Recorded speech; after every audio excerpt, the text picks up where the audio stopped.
Thank you. Well, over in the dugout, I was too busy yelling at everybody. I got no voice. That's refreshing. Oh, I know.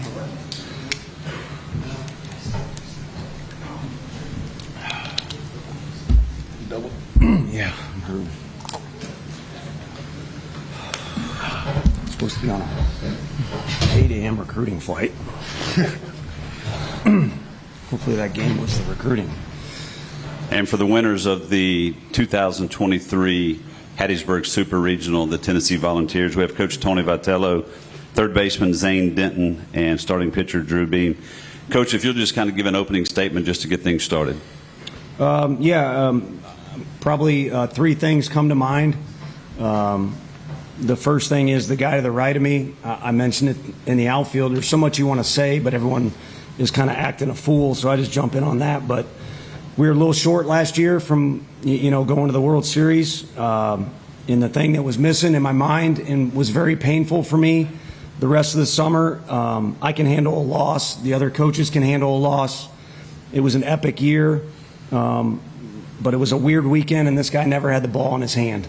And this was certainly a strange weekend as well. But seeing him out there throwing and just knowing, we met as coaches today, and I told them all when we were done, you want to know why I'm fine with no matter what happens tonight is we get to see him throw. Then the other thing was, I wish we could have done this in Knoxville in front of our fans because they've meant a lot to us. But it's a challenge to win in the postseason, and we had to go do it on the road. No one wants to hear it, but there's a lot of difficult circumstances this group overcome, and I'm proud of it. And then the third thing is just Coach Barry. So if it's us or whoever wins a national championship, we'll throw a party in Knoxville, or congrats to whoever else it is. But that's the definition of a champion, that guy. You can ask anyone that's played for him, anyone that's been around him, and anyone that's competed against him. So the game's losing a good one. But he left his mark. There's no question. I will open it up for questions. Drew, as Tony just said, your role was pretty diminished by the postseason last year. Just how hard was that for you as a competitor, and what did the night mean to you? Yeah, obviously, I wanted the ball in my hands, but I had some struggles at the end of last year. Didn't take care of my body the way I needed to. We emphasized that this year. Q helped me out with that a lot. And this year when I had the ball in my hand, had the chance to throw, I was going to go take it as I could, and gave my all for him. Tony, you talked a lot in the fall and in the preseason about the number 2 ranking, not really being not really being sure how good this team was going to end up being. How good do you know this team can be now, and when did you really start to feel that way? Yeah, I think there was a surge of confidence in different parts of the year, and it came in segments. And to be honest with you, it came yesterday, even though we lost the first game or the continuation part. So it's come in segments, and to revisit that team meeting, I always try and be honest with you guys. You got a job to do just like we do, and I'm not trying to undersell the team. We were not the number 2 team in the country in February and March. But the comment was we very well could be that team, and obviously you'd like to be one better. And I hope these guys don't punch me, but I don't think we're that either yet. But the whole idea was understand this group could be, kind of carve our own way out by being a team that consistently makes progress and figures things out. And that's what they've done. And it's been a challenge. And about halfway through the year, they took ownership of the team, the players that is, and they've continued to push forward. And they got room to continue to do that. Drew, second week in a row, it looks like you've been in total control out there of the game. What was working well for you tonight, and how difficult was it for you during the rain delays and the delays to, I guess, did that affect your preparation at all on the game day? What worked well for me tonight, curveball was spinning good, had the changeup, had the command of the pitches early. We worked work counts differently, worked guys backwards. Coach A had a great pitching plan going into the game, so we knew how to attack all the hitters, figured out the first 2 days. Getting to watch that, helps out a lot. So, we just had a good game plan, and then the rain delays really didn't affect. I was just ready to get the ball in my hands, so just sat around, just waited for that call and waited for the time that we were going to start, and I was excited when we got the chance to go. Is this the first time you've ever thrown under the lights? For us? First time this season. It was last year. First, actual real night game because SEC tournament against Kentucky, I guess. But it was dust. Sorry. Step brothers. Fair enough. How about we interview you? Sorry. Yeah. Tony, Chase obviously showed a lot of emotion after getting out of that first inning. He was on the mound. Can you just talk about that moment and then also what he's meant to the team out of the bullpen? Yeah, it was incredible. The moment before it was pretty special. It's, you know, you got to have a lot of conversations in the dugout. He's at 100 pitches. I don't want to speak for them. I'd like to think they don't want us to take him out of the game. That's one way to think of it. But he's also earned the right to take ownership of the game. So we sent him back out, 2 Sinai singles, and he gave me the stiff arm, but he doesn't throw 100 like Burnsy. So we took him out, and that Combs deal, man, was incredible. It was incredible. First of all, it gave us time to get Chase hot because we wanted, you know, Chase came to the park saying he could get us 3 to 6 outs. And he threw for us last night, so we wanted him to finish the game, basically come in maybe the middle of the 8th and finish the thing. But you could see things starting to develop. I couldn't find Burns. If he was here, you'd be able to ask him where he was. But I couldn't find him because I saw Dickerson coming up in the lineup. And I shook his hand out there. I love our players, but that guy is a butt kicker, to keep it PG-13. He's a special guy. I hope they remember him forever around here, and they might get to watch him on TV in the big leagues. So with him coming up, I thought that was going to be a swing moment in the game, so why not go to the big dog right there? And that emotion he shows is reminiscent of what took place earlier on an SEC weekend for us, and it helped swing this whole season. It gave the guys a rallying point. It gave other teams something to fear at the end of the game. And he did it again, and it was pretty special. And it lifted our guys and gave our guys confidence that we had ownership of the game. Sorry, I sound like Tom Izzo. A lot fewer wins than that guy, but you sound like him. Tony, with all the adversity you've discussed, you know, where does this season rank amongst the most gratifying of your career? That's tough. We're still going. So you really don't get a chance as an assistant. It was so much more fun. You can act wild or more wild and, you know, play games in your head, and we got to be responsible for what the next step is, and there's still season to go. So I think it's not an unfinished tale, but there's a lot of stuff that's gone on. Started literally, again, losing's part of this deal. That's what we signed up for. You win some and you lose some, as they say. So, you know, the end of last year was painful, but immediately, like a few hours after our season was over, a very challenging period in our program just started. A lot of different things. And to be sitting on the stage, you know, advancing it's very memorable. Tough to put into words, I guess. Maybe Zane could say something because he's been sitting over there.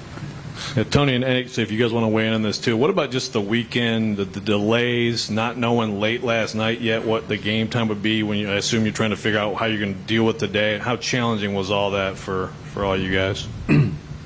Sorry. It was definitely pretty challenging, but I mean, it kind of goes with the theme of our whole team this year. Just we want that adversity. We want to, like, we feel like a lot of things have gone against us all year, but just battling through it together, getting better each day, and we'll find ourselves where we want to be at the end of the season.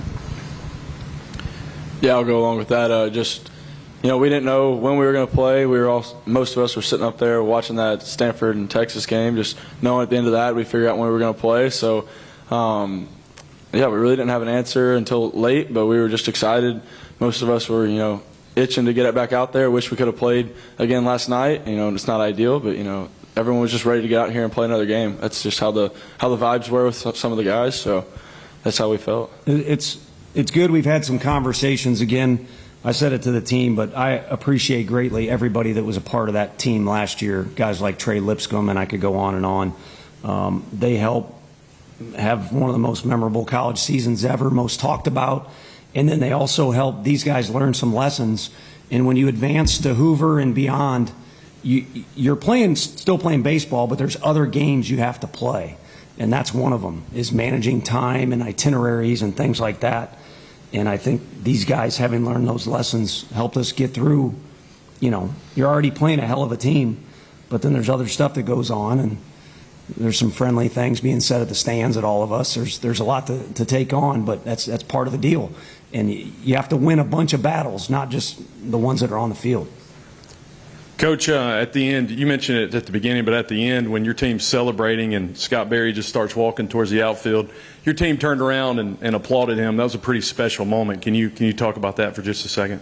Yeah, it's hard. I mean, you have to celebrate, and then you catch yourself, and then you want to celebrate more, and then you catch yourself. And, you know, we talked about a phrase last night about really good competition. Again, part of me wants to see Dickerson play more baseball. But my loyalty's with these guys, and of course I'm excited. So it's kind of a tough deal. But again, you sign up for tough stuff with this whole deal. So when the pain subsides with a little bit of time and they reflect on the season they had, again, to me, that guy this year and other years is one that everybody needs to look to. And the coaching part's real good, but the person part's way better. And so any other team would have done it. And the fans and the players, of course, appreciate him too. His family came over and congratulated all of us as coaches. I mean, that shows you. That's what we try and do, is recruit guys that come from really good families. And he's got his family that's blood relatives, but he's got a big-ass family, if I can say that.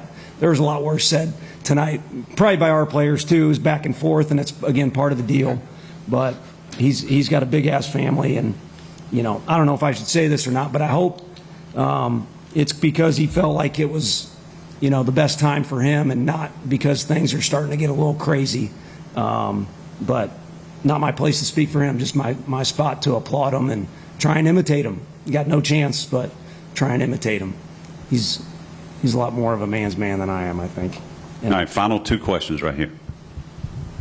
Yeah, for Zay and Andrew, how have you guys seen Tony adapt and adjust to coaching you guys this year? And I guess he's kind of been guardrails through those kind of adverse moments throughout the season. You can lead us off, Zay. Yeah, he's been awesome. He's one of the reasons I came here. I wanted to play for him just for playing against him last year and talking to a bunch of the guys about him, just how he teaches us life lessons along with baseball, but he also gives us a lot of freedom to take ownership of our team and do what we want to. Yeah, I'll continue off of that. I mean, he's more than a coach for us. He's a friend to us. He's a adult figure to us. He's always there for us, always having fun with us. You can talk to him about anything. It's just he creates a good atmosphere to be in, and that's what guys love to come to Tennessee and play in. And so just having him around the field, having him cutting up with us, it makes it fun to play. And there's a reason we all play baseball. It's because we had fun playing it when we were little, and we just love to play it. And so playing for a coach who loves it just as much as you do just makes it that much more enjoyable. Zane, two-part question for you. First, if you could walk us through your at-bat in the fifth inning where you hit the home run, and then I think now you have 5 hits in the NCAA tournament, 4 home runs. Can you ever kind of remember a stretch like that in your career? So that bat, I was just trying to get a good pitch to hit, just like any at-bat, and worked a 2-0 count and had a pretty good feeling I was going to get a heater. So just tried to cheat to it a little bit. Luckily, I got it in the air and went far enough. But no, I can't really remember a stretch like that. I'd like to mix in a couple of hits too, but it's working right now, so we'll take it. Yeah, take it. Coach Vitello, Zane, Drew, what a great weekend, what a great tournament. Congratulations to you guys. Best of luck in Omaha, and thank you guys for your time. This concludes our press conference here in Hattiesburg. All right. Thank you. Appreciate y'all. Yeah. You want your sign in there? Sure, why not? Not a good voice showing. Did